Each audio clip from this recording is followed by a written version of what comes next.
850 cruise missiles, 3 carrier strike groups, 40 warships, thousands of sorties, more than 13,000 military targets destroyed, 30 days of continuous naval firepower focused on just 21 nautical miles of water. And yet, the Strait of Hormuz is still closed. Oil tankers remain stranded. Cargo ships sit motionless. A fifth of the world's energy supply is locked behind a narrow corridor that no one can safely cross. So the United States Navy made a decision, not to send more missiles, not to send more ships, but to send Marines. On March 27th, the USS Tripoli entered the Central Command area of operations. On board were 3,500 sailors and Marines, along with F-35B fighters positioned on its flight deck. Behind it, the USS Boxer followed with more than 2,000 additional personnel. In total, more than 5,000 Marines began moving toward one of the most strategically important choke points on Earth. Within 48 hours, Iran responded. Its leadership declared that any American forces landing on Iranian soil would be met with immediate confrontation. So the question quickly became, will the Marines invade? But that is the wrong question. The real question is this: why did the Navy, after 30 days of overwhelming firepower, need Marines at all? To understand that answer, we need to understand the trap. Because the Strait of Hormuz is not closed by ships, it is closed by a system. The United States Navy is built to dominate surface warfare. Large ships, clear targets, long-range engagements, but Iran does not fight that way. Iran fights in layers, invisible layers, distributed layers, persistent layers that remain even after heavy bombardment. The first layer lies beneath the water. Naval mines, thousands of them, cheap, hidden, and passive, placed before the conflict even begins, waiting silently on the seabed. A destroyer cannot remove them. A missile cannot neutralize them. They do not move. They do not emit signals. They simply wait, and that is where the problem begins. Mines are only the beginning. They do not win the fight. They slow it down. The real danger comes from geography. The Strait of Hormuz is not open water. It is a narrow corridor shaped and controlled by land. And along that corridor sit a series of islands, Abu Musa, Larak, and Keshem. These are not ordinary islands. They are fortified positions, transformed into what Iranian commanders describe as unsinkable aircraft carriers. Each one hosts radar systems, surveillance equipment, and anti-ship missile batteries capable of striking targets far beyond the visible horizon. Some of these missiles can reach distances of 70 nautical miles. Others extend well beyond 100, and they are not fixed in place. Mobile launchers move through tunnel networks carved into the terrain. They emerge, fire, and disappear again within minutes.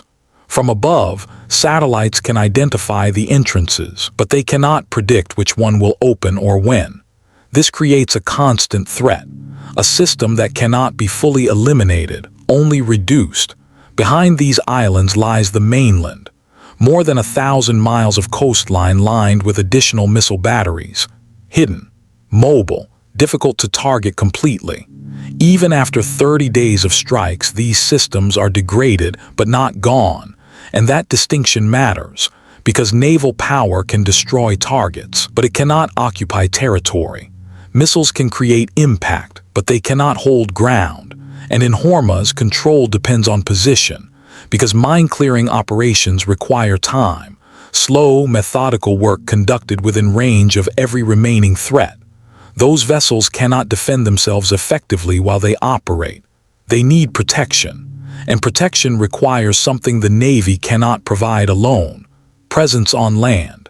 At this point, the limitation becomes clear. The Navy has broken the system, but it has not replaced it. And without control of the land, the water cannot be secured. So the question becomes clear.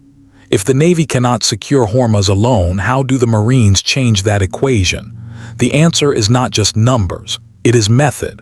For decades, every major amphibious assault followed the same pattern. Ships approach the coastline, landing craft deploy, troops move from sea to shore under fire. Iran built its entire coastal defense system around this assumption. Mines to block the approach, missiles to target ships on the horizon, fast attack craft waiting for ambush opportunities. The logic is simple. If you control the sea, you stop the landing. But the Marines arriving in Hormuz are not limited to the sea. They arrive from the air. The MV-22 Osprey changes the entire geometry of the battlefield. It is not a traditional helicopter, and it is not a conventional airplane. It is both. Its engines rotate, allowing it to take off vertically like a helicopter, then transition into forward flight like an aircraft. This transformation takes only seconds, but its impact is enormous. Traditional helicopters move at speeds around 140 knots. They operate within predictable ranges and altitudes.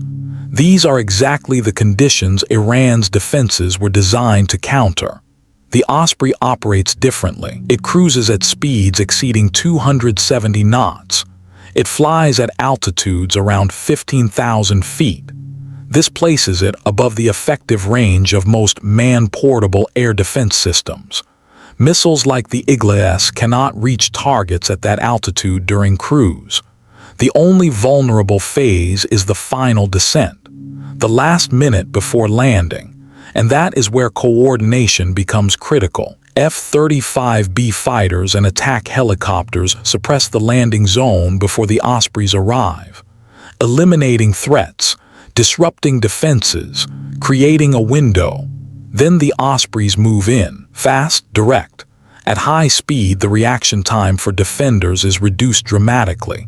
What would normally be several minutes becomes only a few. That reduction changes everything, because the defender must react everywhere, while the attacker chooses one point. And when the Marines land, the numbers begin to change. And this is where the equation begins to flip, because war is not decided by total numbers on paper.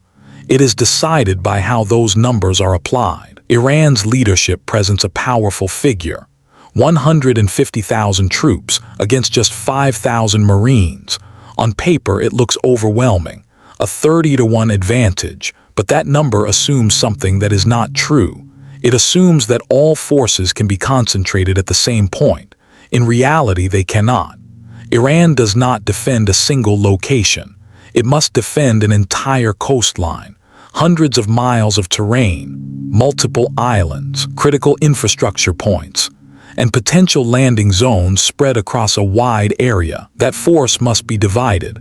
When 150,000 troops are distributed across such a large area, the density drops dramatically. On average, that becomes roughly 100 to 150 troops per mile of coastline, and that is before accounting for the islands, because the islands themselves require garrisons. Abu Musa, Larak, Keshem, and several smaller positions. Each one must be defended, each one requires personnel, and each one reduces the number of troops available elsewhere. In practice, this means that individual island garrisons are not massive. They are limited, often numbering in the hundreds. Now consider the Marines. They are not spread out. They are concentrated. 5 amphibious ships act as mobile platforms, floating bases capable of repositioning within hours. Iran does not know where the Marines will land. Any island could be the target. Any section of coastline could be selected. This uncertainty forces Iranian forces to spread even thinner, and when the Marines choose their point of attack, they concentrate force at that single location. Hundreds of Marines landing on a small area of terrain, against a garrison that may only number a few hundred defenders. The ratio changes. What appeared to be 30-to-1 becomes 2-to-1, in favor of the attacker. This is not about bravery. It is about geometry. The attacker chooses the point of engagement. The defender must cover everything. And when that concentration happens, the outcome becomes predictable. Once the Marines secure the island, the situation changes again. The defending forces are isolated. They cannot be reinforced easily. Air defenses have been degraded. Naval routes are no longer secure. The troops on that island are the only troops that will be there. Meanwhile, the Marines continue to receive support, more personnel, more supplies, more equipment. The balance continues to shift over time, but this is not just about a single landing. It is about what happens after. Once the islands are secured, they become forward positions, observation points, missile denial zones, protective barriers for mine-clearing operations, because the final objective is not just to land forces, it is to reopen the strait, and that requires removing the mines. Mine clearing is slow, careful, deliberate, and while it happens, those vessels are vulnerable. They cannot maneuver quickly. They cannot defend themselves effectively. They depend entirely on protection. That protection comes from land, from Marines controlling the terrain overlooking the water. Without that control, the strait cannot be reopened. After 30 days of naval strikes, Iran's layered defense has been heavily degraded. Air defense systems have been suppressed. Radar networks have been disrupted. Naval forces have been destroyed or forced into hiding. Missile inventories have been reduced. Production facilities have been damaged. Command structures have been weakened. But the system is not completely gone. Mines remain in the water. Mobile launchers still exist. Small units continue to operate, and that is enough to keep the strait closed. Because control is not about destruction, it is about certainty. And until every threat is removed, no commercial vessel will risk passage. This is the final lesson of Hormuz. Firepower can destroy, but it cannot control.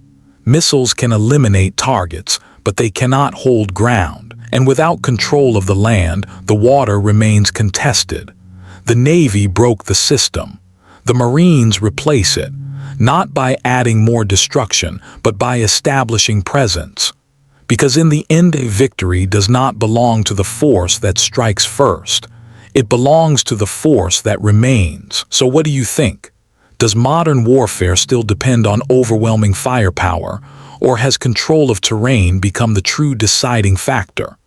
And more importantly, in a battlefield like Hormuz, where geography defines everything, is air power alone ever enough? Let me know your thoughts in the comments. And if you want more deep, cinematic military breakdowns like this, make sure to subscribe and stay tuned for the next episode.